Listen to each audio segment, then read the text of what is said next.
বিসমিল্লাহির রহমানির রহিম। আসসালামু আলাইকুম। জনতার রান্নাঘর থেকে সবাইকে জানাচ্ছি শুভেচ্ছা। আশা করি সবাই ভালো আছেন। আজকে যে রেসিপিটি করব সেটা হচ্ছে ময়দা এবং আলু দিয়ে একটা দারুণ একটা মজার রেসিপি করব। আর সেজন্য এখানে আমি ১ কাপ নিয়ে নিয়েছি ময়দা। আর এখানে দিয়ে দিচ্ছি ২ চামচ তেল।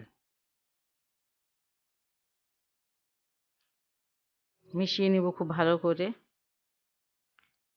তেল, ময়দা, লবণ একসাথে খুব ভালো করে মাখিয়ে নিব। শক্ত একটা ডো করতে হবে।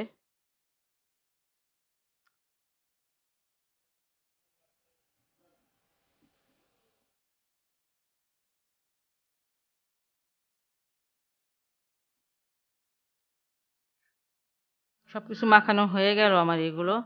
দেখেন এরকম যদি মুঠি মানে পেকে যায় যে এরকম যদি হয় একটা মুঠ করলে যে মুঠটা হয়ে যায়, এমন যদি হয় তাহলে এটা হয়ে গেছে।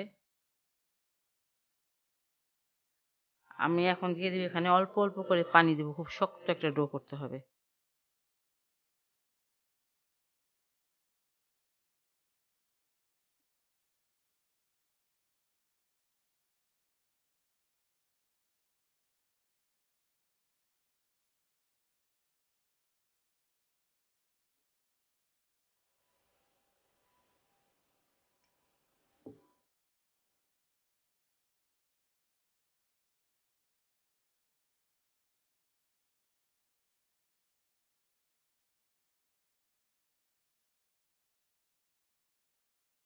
আমি ডোটাকে খুব ভালো করে ৫ মিনিট ধরে এটাকে আমি মুছে নিয়েছি।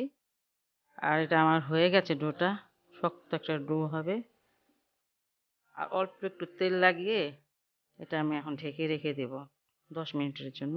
এই ফাঁকে আমি অন্য কাজ করব।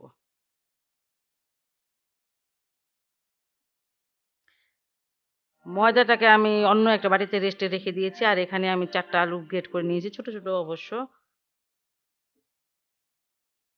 আর স্বাদ মতো লবণ দিয়ে দিব এখানে। এখানে চিলি ফ্লেক্স ১/২ চামচ নিয়েছি। এখানে ধনিয়ার গুঁড়া আছে ১/৪ চামচ। চাট মশলা ১/২ চামচ। চাট মশলায় লবণ থাকে এইজন্য লবণটা একটু বুঝে দিবেন। আর এখানে গরম মসলা হচ্ছে ১/৪ চামচ। এগুলো একটু একটা চামচ দিয়ে একটু মাখিয়ে নেই।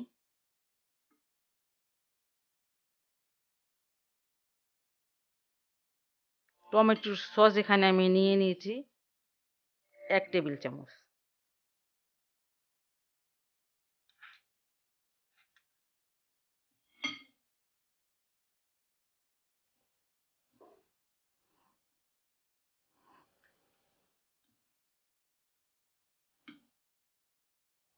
এখানে আমি বেশি কোনো মসলা দিই নেই। তারপরে কাঁচা পেঁয়াজ দিই নেই। এটা যদি আপনারা খেতে চান দিতে পারেন, কিন্তু আমি দিলাম না। খুব ভালো করে এটা মাখিয়ে নিবেন, সব মসলা দিয়ে একদম সুন্দরভাবে মাখিয়ে নিতে হবে। ব্যাস মাখানোটা হয়ে গেল। এটা এখন আমি সরিয়ে নিচ্ছি। ডোটা আমার রেডি। একটু শুকনো ময়দা দিয়ে দিচ্ছি।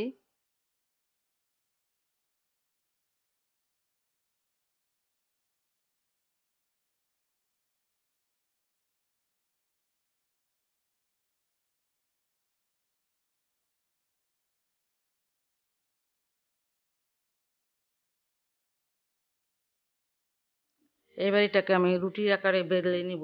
একটু বড় করে বেলার চেষ্টা করবেন।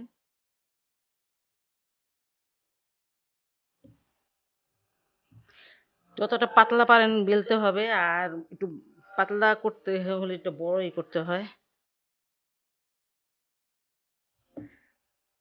জায়গাটা ছোট না হলে এটা আরো আমি অনেক পাতলা করে বেলতে পারতাম। যাই হোক, এতটুকুই বেললাম।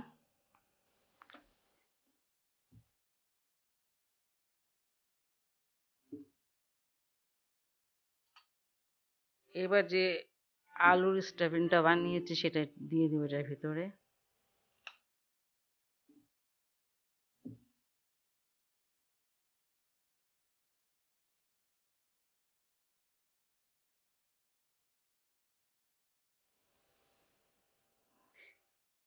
এই আলুটা কিন্তু খুব সুন্দর করে দিয়ে নেবেন। আলুটা বেশি থাকলে খেতে ভালো লাগে, আর যদি হালকা হালকা ভাবে দেন তাহলে খেতে কিন্তু অতটা ভালো লাগবে না।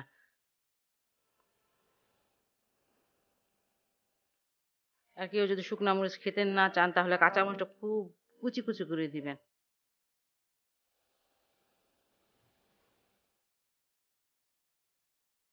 বাস সেটা আমি চারিদিকে খুব ভালো করে লাগিয়ে নিয়েছি, আর এটা এখন ফোল্ড করব।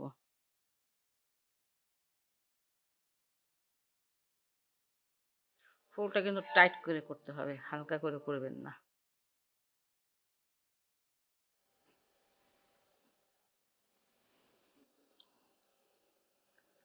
মাঝখান থেকে আগে আমি কেটে নিচ্ছি।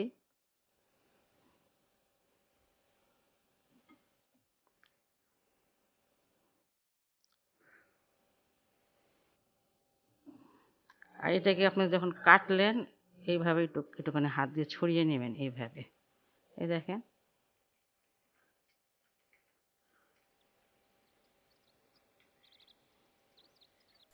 তাহলে হয় কি দেখতে ভালো লাগে, আর দেখতে ভালো লাগলে খেতেও ভালো লাগে কিন্তু। এই যে আমি প্রতিটা এইভাবে করিয়ে নিব। এই যে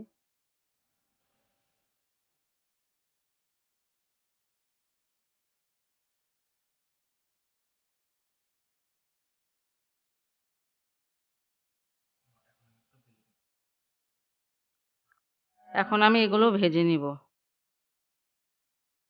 ফ্রাই প্যানে আমি কিছুটা তেল দিয়ে দিয়েছি। তেলটা অনেক গরম করা লাগবে না, একদমই মানে হাত চুবানো যায় এরকম গরমে দিবেন, কারণ বেশি গরম দিলে পরে এটা মানে পুড়ে যাবে। কালার উপর থেকে আসবে, ভিতর থেকে কিন্তু কাঁচা থাকবে, বুঝছেন? আর এই জন্য কম আঁচে দিবেন। আস্তে আস্তে আস্তে আস্তে সময় নিয়ে ভাজতে হবে।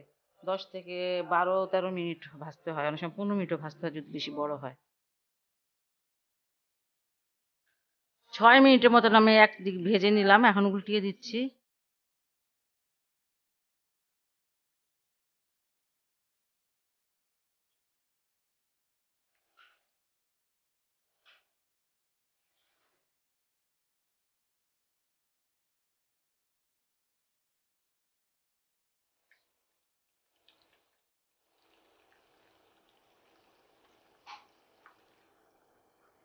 12 মিনিট ধরে আমি ভাজলাম, 2 সাইড উল্টিয়ে পাল্টিয়ে। এখন আমি এটা নামিয়ে নিব। একটু ভালো করে ভেজে নিতে হবে, না হলে কিন্তু ভিতরে কাঁচা কাঁচা থাকবে।